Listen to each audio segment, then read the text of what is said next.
Hey guys, Willie Mayette, creator of JAZZEDGE. Welcome to episode 39 of the Confident Improviser podcast.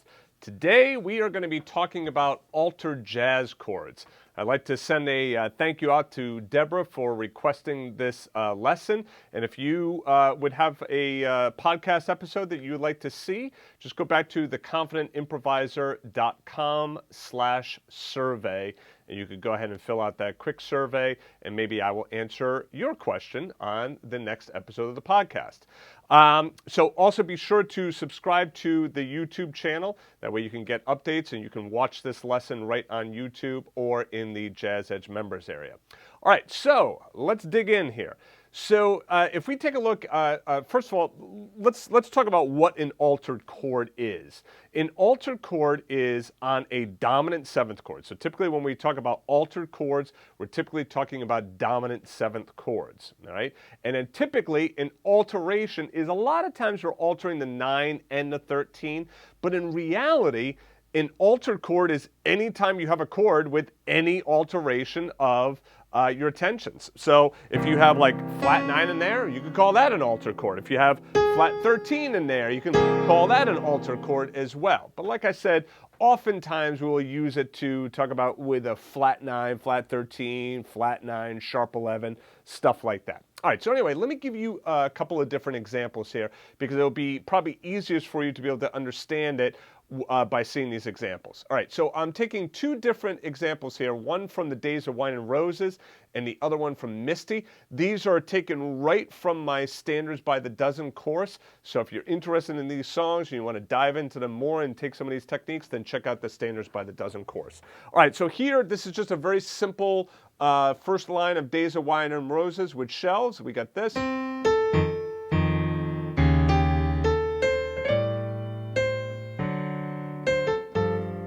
All right, so just very simple shells in the left hand, root 7, root 3. Now, let's take a look at this D7 chord right here. So the first thing you're going to notice that we're going to do here on the D7 chord is we fill it out in the left hand by adding in the 7th. Before we were just playing the 3rd, now we're playing the root, the 3, and the 7. Right? Now the reason that I play the root, the 3rd, and the 7th is that gives me all the notes that I need right there. I really don't need any other notes in my chord to make that D7 chord sound. I have the root, I got the 3rd, the F sharp, and the C is the 7th. That gives me that D7 chord sound. In the right hand, the melody note is C, which happens to be the 7th of the chord. And then what I'm doing is I'm voicing down the 9 and the 5. So I get this voicing. Great sounding dominant 7th chord voicing. There's a couple of ways in which you can look at this. You could look at it as root 3, 7 in the left hand and then 9, 5, 7 in the right hand.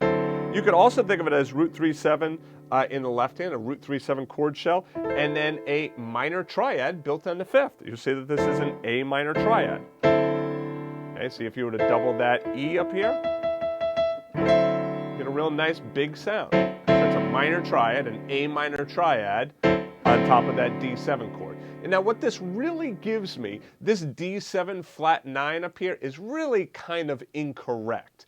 It's really a D7 913 chord, or just a D7 chord we would call it, right? But I kept the flat 9 in the chord symbol just because I wanted to show you that's what the original chord symbol was, so we'll keep that in there. All right, so this D7 chord, I would typically just call it a 9 chord or a 13th chord, or in my case, I would just call it a D7 chord because I'm typically going to add in 9 and 13 naturally as a jazz musician. All right, now, this one right here, the D7 alter, let's take a look at this one. Now, you'll see that there are an alteration of the A and the E. So the 9 and the 13, I'm flatting the 9 and I'm flatting the 13. Now I get this sound. Isn't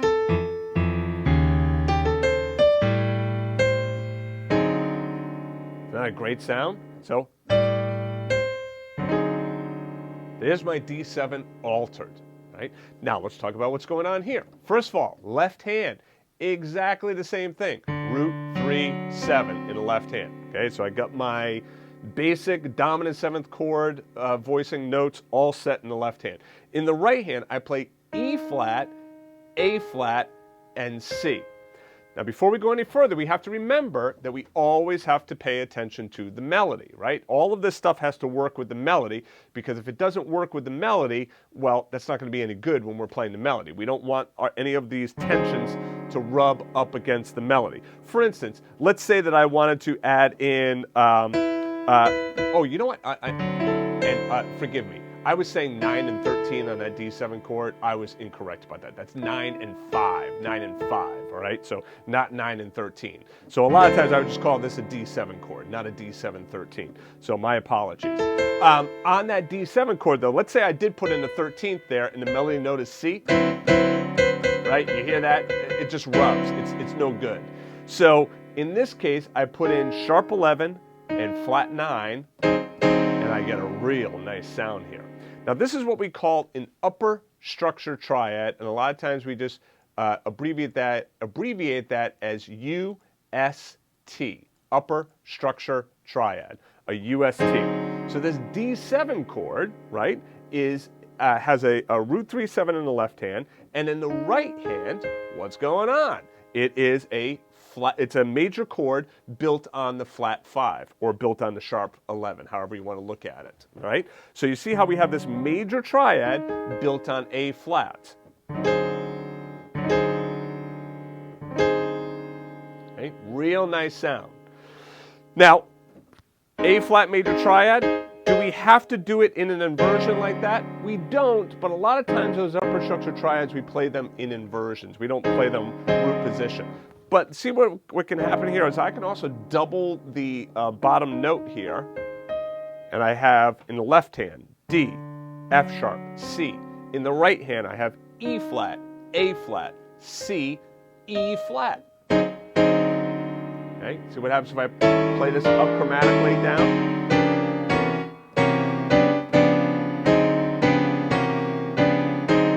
Right, real nice sound there. Oops, sorry. Okay, great sound on that voicing.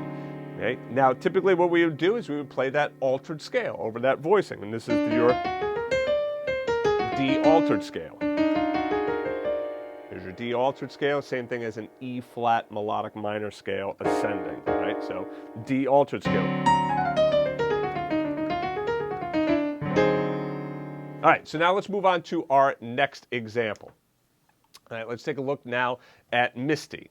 So if I just play it, just real simple, what we have here. Okay, so this is just my Misty playing with chord shells. Root 3 chord shell for the E flat, then root 7 and root 7 for the B flat and the E flat. Now, let's take a look at what's happening on this E flat 7 chord. We have from the B flat,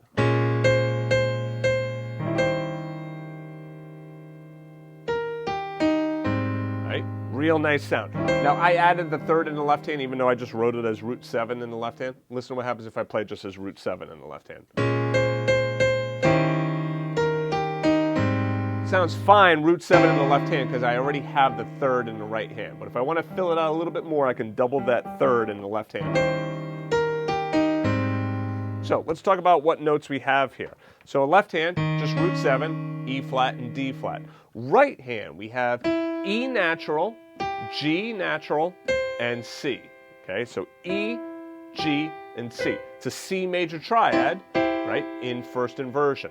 And that gives me my flat 9 on E, that gives me my 3rd, and it gives me my 13 on the E flat. So the E natural is flat 9 on my E flat 7 chord.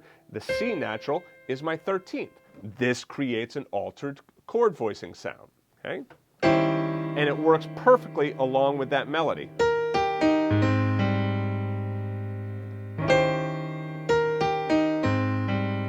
Right? I could add the 3rd in the left hand if I want to fill it out a little bit more. So, again, versus this.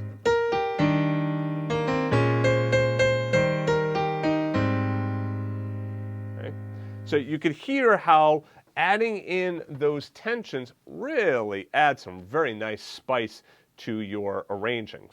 So when do we utilize those altered chords? Well, like I said, you can use them over any of your dominant 7th chords. So anytime you see a dominant 7th chord, you could try putting in flat 9, try putting in sharp 9, try putting in flat 9, flat 13. So let me give you a couple of different voicings. I don't have them written down, but I'll just play them for you and kind of explain them to you just real quick. These are some real nice upper structure triad chord voicings. All right, so I'm going to just go back to C7 just to make it simple for you. I'm playing C, E, and B flat in the left hand, just a basic root 3/7 C7 chord voicing. In the right hand, let's start with an upper structure triad built on the 9th. So this is built on D. So I have D, F sharp, and A. So this gives me an altered chord of sorts. Like I said, I typically think of altered chords as anytime you're altering the 9, the flat 9, sharp 9, okay? So if it's a flat 9, sharp 9 chord and you're doing something like that, then I think of it as an altered chord. If it's a natural 9 chord, it just has a sharp 11, I don't think of that as an altered chord. I just think of that as a C7 sharp 11 chord, all right? Now, like I said, this is in root position, this D major triad. We can play it root position. It's not like we have to completely avoid root position, but a lot of times we'll do it in some type of an inversion, okay? But in this case, it sounds really nice playing it root position, okay? So building on the 9, okay? A major triad built on the 9, so a D major triad sounds great. Gives me a C7 sharp 11. Another one that I really enjoy is built on the sharp 4, a minor 7 chord built on the sharp 4. So this is an F sharp minor chord, okay? F sharp minor triad. So it's F sharp, A natural, C sharp, okay? But I'm going to play it in a second inversion here with D flat, F sharp, and A. That gives me my flat 9, sharp 11, 13. As we've already seen before, we can also do a major triad built on that sharp 11. And that gives me this, flat 9, sharp 11, flat 7, right? So this is an F sharp major triad. So that's a C sharp right there, that's an F sharp right here, and that's an A sharp, okay? Or you could think of it as B flat, right? So however you want to think of that, it's fine. But the point is you get a flat 9, a sharp 11, and a flat 7 in the right hand. Another one that I really like, building a major triad on the flat 13 or on the flat 6. So this is A flat major triad. So now this gives me sharp 9, okay, D sharp, flat 13, A flat, and then the root up top, C. There's your altered chord, right? So typically I look at this as your altered chord, that as your altered chord. So this is an F sharp minor upper structure triad. This is an A flat major upper structure triad. So the notes here are, again, the notes in the left hand are all C, E, and B flat. C, E, and B flat in the left hand every time. So the notes here are D flat, F sharp, and A. That's the minor triad on the sharp 4. There's one altered voicing. Here's another altered voicing. This is E flat, A flat, and C, or D sharp, A flat, and C. That gives me sharp 9, flat 13, and my root. Now another great voicing is building it on the 13th. Build a major triad on the 13th. This is an A major triad. Again, second inversion. Gives me E, A, and C sharp, right? Or D flat. This would be a flat 9, 13 chord. You can think of this as an altered as well. So anyways, these are some of my favorite upper structure triads. Built on the 9, built on the sharp 4 minor, built on the sharp 4 major, built on the flat 6 major, built on the 6th major, okay? So that's a D major triad, F sharp minor triad, F sharp major triad, A flat major triad, A major triad. Now, there's some great lessons on the Jazz Edge site on upper structure triads. Goes through all of those and gives you some more and how to voice them and create them and all of that good stuff. But anyway, those are your altered chords. So altered chords are dominant chords that typically have your 9 altered. Flat 9, sharp 9, and then perhaps there might be something going on with the 13. A lot of times flat 9 and flat 13 go really well together. Flat 9 and natural 13 also go quite well together. Flat 9 and sharp 11 go really well together. Sharp 9 and sharp 11 go really well together as well, okay?